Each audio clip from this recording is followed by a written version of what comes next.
नमस्कार। प्रादेशिक समाचार के साथ मैं पूनम करकट्टा। पहले मुख्य समाचार। कृषि मंत्री बादल ने कहा है कि राज्य सरकार अनुदान पर राज्य के किसानों के बीच 4,401 ट्रैक्टर बांटेगी। स्वास्थ्य विभाग ने कोरोना संक्रमण के बढ़ते रफ्तार को रोकने के लिए व्यापक तौर पर टेस्टिंग में तेजी लाने का दिया निर्देश।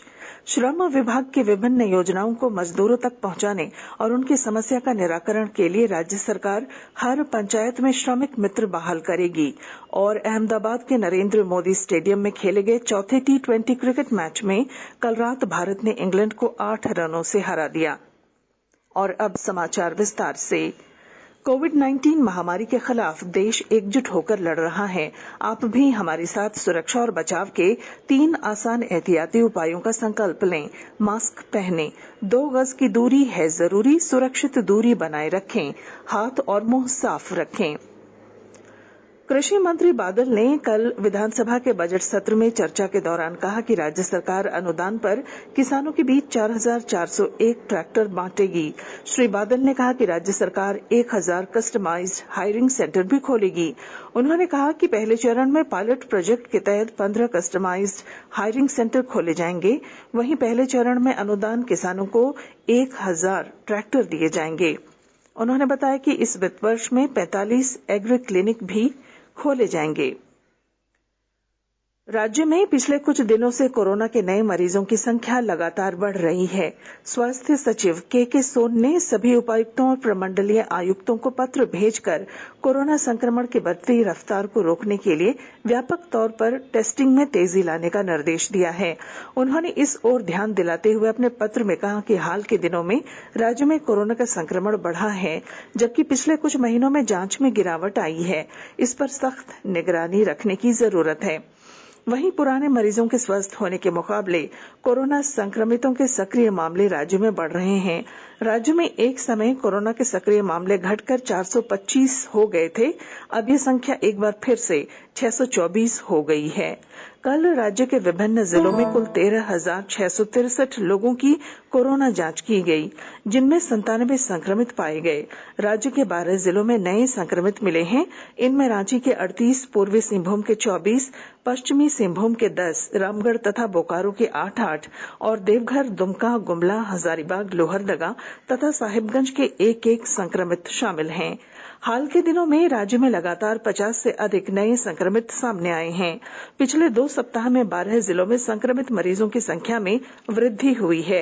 इनमें रांची, पूर्वी सिंहभूम, धनबाद, रामगढ़, गुमला, बोकारो, लातेहार, सिमडेगा, पाकुड़, दुमका, सरायकेला, लोहरदगा तथा गोड्डा शामिल हैं। फिलहाल गिरिडीह, खूंटी, पलामू तथा जामताड़ा में कोई मरीज संक्रमित नहीं है। कुछ जिलों में सभी मरीजों के स्वस्थ होने के बाद वहां नए संक्रमित मिले हैं। इनमें गोड्डा, गढ़वा, पाकुड़ शामिल हैं। मुख्यमंत्री हेमंत सोरेन ने कहा है कि राज्य सरकार प्रखंडों के गठन के लिए सर्वे कराकर ये फैसला करेगी कि राज्य में कितने प्रखंडों की आवश्यकता है। मुख्यमंत्री ने कहा कि 5-7 पंचायतों में एक प्रखंड रहने और दूर होने की वजह से परेशानी होती है। राज्य सरकार सर्वे कराकर ये जानने का प्रयास करेगी कि राज्य में कितने प्रखंडों की जरूरत है, लोगों को किस तरह नए प्रखंड से सहूलियत होगी। लातेहार जिले में पुलिस ने सदर थाना क्षेत्र में पुल निर्माण योजना के मुंशी की हत्या मामले में प्रतिबंधित उग्रवादी संगठन JJMP का सरगना पप्पू लोहरा के भाई समेत 3 लोगों को गिरफ्तार कर जेल भेज दिया है। सदर थाना क्षेत्र के कोने बिनगड़ा गांव निवासी बिशुनदेव सिंह की हत्या 12 मार्च को प्रतिबंधित उग्रवादी संगठन JJMP द्वारा गोली मारकर कर दी गई थी। झारखंड सरकार और गेल इंडिया लिमिटेड ने राजधानी रांची को स्वच्छ और सुंदर बनाने के लिए कचरे से गैस उत्पादन के लिए कंप्रेस्ड बायोगैस प्लांट के निर्माण को लेकर MOU साइन किया है। नगर विकास सचिव विनय चौबे ने कहा कि जल्द इस दिशा में कार्य शुरू किया जाएगा। गेल इंडिया इसके लिए 150 टन का 2 प्लांट लगाएगी, जिसके निर्माण में करीब 2 साल का समय लग सकता है। आकाशवाणी के ताजा तरीन समाचारों के लिए आप हमारी वेबसाइट newsonair.com पर लॉग ऑन कर सकते हैं। ताज़ा समाचार Twitter handle @AIR news alerts और Facebook page All India Radio news पर भी उपलब्ध हैं। आप प्रादेशिक समाचार एकांश के Twitter handle @AIR news _Ranchi और फेसबुक पेज तथा YouTube channel AIR news Ranchi पर भी हमारे बुलेटिन सुन सकते हैं। प्रादेशिक समाचार आप आकाशवाणी रांची से सुन रहे हैं और अब पेश हैं कोरोना से बचाव के कुछ संदेश। चलो मिलकर एक शुरुआत करें, चलो एक फैसला आज करें, मास्क नहीं तो टोकेंगे, कोरोना को रोकेंगे, चलो एक वादा करते हैं, चलो कुछ वादा करते हैं, मास्क नहीं तो टोकेंगे, कोरोना को रोकेंगे। भारत सरकार द्वारा जनहित में जारी। कोविड-19 से बचाव और सुरक्षित रहने के 3 उपाय। मास्क लगाएं, 2 गज दूरी है जरूरी, सुरक्षित दूरी रखें, हाथ और मुंह साफ रखें। प्रादेशिक समाचार में आपका फिर स्वागत है। श्रम विभाग की विभिन्न योजनाओं को मजदूरों तक पहुंचाने और उनकी समस्या का निराकरण के लिए राज्य सरकार हर पंचायत में श्रमिक मित्र बहाल करेगी। श्रमिकों की पंजीयन कराने तथा योजनाओं का लाभ दिलाने सहित अन्य कार्यों के लिए उन्हें मानदेय दिया जाएगा। इस बात की घोषणा श्रम मंत्री सत्यानंद भोक्ता ने विधानसभा में कल की। श्री भोक्ता ने कहा कि देश विदेश से कहीं भी श्रमिकों की मौत हो जाने पर उन्हें वहां से लाने और उन्हें किसी अन्य तरह की परेशानियों से राहत देने के लिए अंतर्राष्ट्रीय और राष्ट्रीय स्तर का कॉल सेंटर स्थापित किया गया है। इसके लिए एक सहायता नंबर 1800-3456-526 को सदन में जारी किया गया। रांची नगर निगम वित्त वर्ष 2021-22 के लिए आज 11:30 बजे से अपना बजट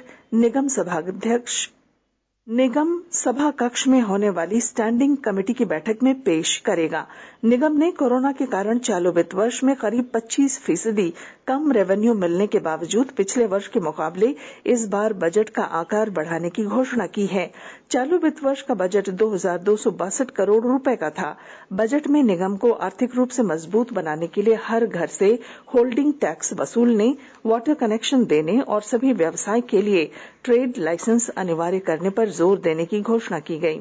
इस बार बजट में राजधानी को स्वच्छ और सुंदर बनाने पर जोर दिया गया है। इसके लिए केंद्र से 15वें वित्त आयोग से मिलने वाली राशि से प्रमुख सड़कों में पाथवे बनाए जाएंगे। झारखंड उच्च न्यायालय से गोड्डा के सांसद निशिकांत दुबे और उनकी पत्नी अनामिका गौतम पर न्यायाधीश आनंद सेन की अदालत ने जमीन खरीद से जुड़े मामले में उनकी पत्नी पर दर्ज प्राथमिकी रद्द करने का आदेश दिया है। अनामिका गौतम के खिलाफ एक जमीन की खरीद मामले में देवघर के टाउन थाना में 2 प्राथमिकियां दर्ज कराई गई थीं। इसे निरस्त करने की मांग को लेकर हाई कोर्ट में याचिका दाखिल की गई थी। कोडरमा के ढाब थाना क्षेत्र में काफी मात्रा में अवैध विस्फोटक पुलिस ने बरामद किया है। विस्फोटकों को मोटरसाइकिल पर लोड कर कोडरमा के डोमचांच से गिरिडीह ले जाया जा रहा था। गुप्त सूचना के आधार पर पुलिस ने वाहन चेकिंग करते हुए एक मोटरसाइकिल से 388 पीस वाटर जेल और 400 पीस डेटोनेटर बरामद किया है। पुलिस ने इस मामले में एक व्यक्ति को भी गिरफ्तार किया है। कोडरमा के सदगावा थाना क्षेत्र स्थित बिहार झारखंड के सीमावर्ती इलाके नासरगंज से एक बार फिर बड़ी मात्रा में अवैध शराब बरामद की गई है। पुलिस ने एक पिकअप वैन से 15 पेटी अंग्रेजी शराब बरामद की, जिसकी कीमत लाखों रुपए बताई जा रही है। पुलिस जब्त किए गए पिकअप वैन के जरिए उसके मालिक का पता लगा रही है। वैश्विक महामारी कोरोना के बढ़ते मामलों को देखते हुए हजारीबाग जिले में बचाव के उपाय में तेजी लाने का प्रयास शुरू हो गया है। विस्तृत ब्यौरे के साथ हमारे हजारीबाग संवाददाता। वैश्विक महामारी कोरोना के बढ़ते मामले को देखते हुए हजारीबाग जिला में भी बचाव के उपाय में तेजी लाने का प्रयास शुरू हो गया है। जिला प्रशासन ने एक ओर जहां मास्क चेकिंग अभियान प्रारंभ किया है, वहीं कोरोना टीकाकरण में भी तेजी लाने का निर्देश दिया है। अब तक जिला में 1,98,000 से अधिक लोगों को कोरोना का टीका लगाया जा चुका है। शनिवार 20 मार्च से 27 मार्च तक 6 दिनों का बृहद टीकाकरण अभियान जिला में चलाया जाना है। इसकी तैयारी को अंतिम रूप दिया जा चुका है। साज्जल कुमार, आकाशवाणी समाचार, हजारीबाग। मौसम विभाग के मुताबिक 20 से 22 मार्च तक झारखंड के उत्तर पश्चिमी, मध्य और दक्षिणी भागों में आंशिक बादल के साथ बारिश की संभावना है। हालांकि इस दौरान तापमान में ज्यादा बदलाव के आसार नहीं है। वहीं 20 मार्च को पलामू, गढ़वा, चतरा, लातेहार, कोडरमा, लोहरदगा, रांची, बोकारो, गुमला, हजारीबाग, खूंटी और रामगढ़ में बादल गरजने के साथ वज्रपात की संभावना है। इसे लेकर विभाग ने येलो अलर्ट जारी किया है। क्रिकेट। अहमदाबाद के नरेंद्र मोदी स्टेडियम में खेले गए चौथे टी20 क्रिकेट मैच में कल रात भारत ने इंग्लैंड को 8 रनों से हरा दिया। भारत के 186 रन के जवाब में इंग्लैंड की टीम 8 विकेट पर 177 रन ही बना सकी। इससे पहले भारत ने बल्लेबाजी करते हुए निर्धारित 20 ओवर में 8 विकेट पर 185 रन बनाए। सूर्य कुमार यादव को मैन ऑफ द मैच चुना गया। 5 मैचों की श्रृंखला में अब भारत ने 2-2 की बराबरी कर ली है। 5वां और अंतिम टी20 मैच कल नरेंद्र मोदी स्टेडियम में ही खेला जाएगा। इधर झारखंड विधानसभा के बजट सत्र की चर्चा के बाद कल जेएससीए अंतर्राष्ट्रीय क्रिकेट स्टेडियम में दूधिया रोशनी में विधानसभा अध्यक्ष और मुख्यमंत्री एकादश के बीच मैत्री क्रिकेट मैच का आयोजन हुआ। मैच को विधानसभा अध्यक्ष एकादश ने मुख्यमंत्री एकादश को 7 विकेट से हराकर जीत लिया। मैन ऑफ द मैच बने हेमंत सोरेन। बेस्ट बैट्समैन अमित मंडल और बेस्ट बॉलर रहे रणधीर सिंह। और 11वीं राष्ट्रीय सब जूनियर नेशनल महिला हॉकी चैंपियनशिप के फाइनल मुकाबले में हरियाणा की टीम ने मेजबान झारखंड को 4 के मुकाबले 3 से हराया। इस मुकाबले का निर्णय पेनाल्टी शूटआउट के जरिए किया गया, जिसमें हरियाणा की टीम ने 4 गोल किए, वहीं झारखंड की टीम मात्र 3 गोल कर सकी। पूरे मैच के दौरान दोनों टीमों में कांटे की टक्कर रही। और अब अंत में अखबारों की सुर्खियां। झारखंड से प्रकाशित सभी अखबारों ने नए प्रखंडों के गठन की खबर को प्रमुखता से प्रकाशित किया है। दैनिक भास्कर ने ओरिएंट क्राफ्ट से 1 महीने में जमीन वापस ले लेगी सरकार, इसे सुर्खी बनाई है। रांची में अपराधियों ने दिन दहाड़े दारोगा को मारी गोली, ये खबर दैनिक जागरण की पहली सुर्खी है। प्रभात खबर ने राज्य की 30 सड़कों पर टोल टैक्स लगाने की खबर को प्रमुखता दी है। हिंदुस्तान ने झारखंड में कोरोना की जांच बढ़ाने के निर्देश को अपनी सुर्खी बनाई है। रांची एक्सप्रेस ने कचरे की गैस से सड़कों पर दौड़ेंगे वाहन, इस खबर को पहली खबर बनाई है। और टाइम्स ऑफ इंडिया ने भारत में 24 घंटे के अंदर 35,871 नए कोरोना संक्रमित और संक्रमितों में 172 मरीजों की मौत की खबर को अपनी पहली सुर्खी बनाई है। और अब अंत में मुख्य समाचार एक बार फिर। कृषि मंत्री बादल ने कहा है, राज्य सरकार अनुदान पर राज्य के किसानों के बीच 4,401 ट्रैक्टर बांटेगी। स्वास्थ्य विभाग ने कोरोना संक्रमण की बढ़ती रफ्तार को रोकने के लिए व्यापक तौर पर टेस्टिंग में तेजी लाने का दिया निर्देश। श्रम विभाग की विभिन्न योजनाओं को मजदूरों तक पहुंचाने और उनकी समस्या का निराकरण के लिए राज्य सरकार हर पंचायत में श्रमिक मित्र बहाल करेगी। और अहमदाबाद के नरेंद्र मोदी स्टेडियम में खेले गए चौथे टी20 क्रिकेट मैच में कल रात भारत ने इंग्लैंड को 8 रनों से हरा दिया।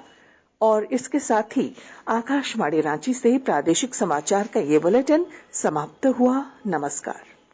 घर में रहिए, सुरक्षित रहिए और सुनते रहिए आकाशवाणी।